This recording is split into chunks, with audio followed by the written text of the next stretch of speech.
கர்த்தாவே, ராக்காலத்தில் உமது நாமத்தை நினைத்து உமது வேதத்தை கைக்கொண்டு நடக்கிறேன். கர்த்தருக்குள் பிரியமானவர்களே, உங்கள் அனைவருக்கும் இனிய காலை வணக்கங்கள்.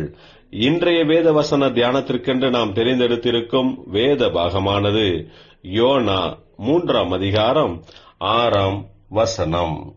இந்த செய்தி நினிவேயின் ராஜாவுக்கு எட்டினபோது அவன் தன் சிங்காசனத்தை விட்டு எழுந்து தான் உடுத்தியிருந்த உடுப்பை கழற்றி போட்டு இரட்டை உடுத்திக் கொண்டு சாம்பலிலே உட்கார்ந்தான்.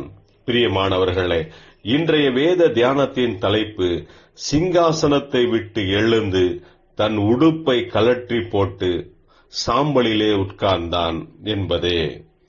தேவனாகிய கர்த்தர் யோனா தீர்க்கதரிசியை நினிவே பட்டணத்திற்கு அனுப்பி அந்த பட்டணத்தில் உள்ளவர்களுக்கு வரப்போகிற அழிவு நாசத்தை பற்றி எச்சரிக்கும்படி அனுப்பினார்.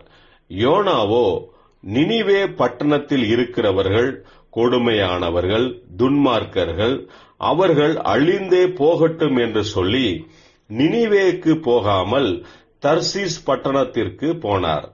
இதனால் கப்பல் பயணத்தில் இருக்கும்போது சமுத்திரத்தில் கடுமையான புயல் காற்றினால் மிகுந்த சேதம் உண்டானபடியால் யோனாவை தூக்கி கடலுக்குள் போட்டார்கள்.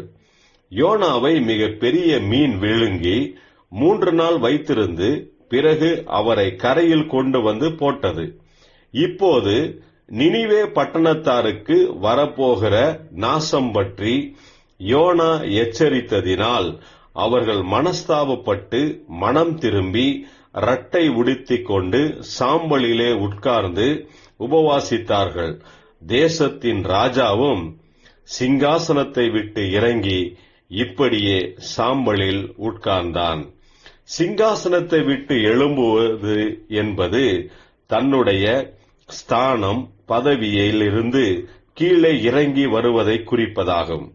தன்னுடைய ராஜ உடுப்பை கழற்றி போட்டது என்பது தன்னுடைய பேர் புகழை விட்டு விடுவதாகும். பிரியமானவர்களே, நாமும் கூட கர்த்தரிடத்திலிருந்து எச்சரிக்கையின் வார்த்தைகளை கேட்டதும் நம்முடைய பதவி, அந்தஸ்து, கௌரவம், செல்வாக்கு இவைகளை விட்டு கீழிறங்கி கர்த்தருக்கு முன்பதாக நம்மை தாழ்த்த வேண்டும். அப்போதுதான் கர்த்தர் நம்மை பலப்படுத்தி உயிர் மீட்சி அடைய செய்து ஆசீர்வதிப்பார். ஜெபிப்போம். ஜீவனுள்ள தேவனே, உமக்கு முன்பதாக நிற்பதற்கும் எங்களுக்கு தகுதி கிடையாது. நீரே எங்களுக்கு தகுதியையும் அருகதையையும் உம்முடைய கிருபையினால் கொடுத்து எங்களை பலப்படுத்தி ஆசீர்வதியும். இயேசு கிறிஸ்துவின் நாமத்தில் ஜெபிக்கிறோம் நல்ல பிதாவே, ஆமேன்.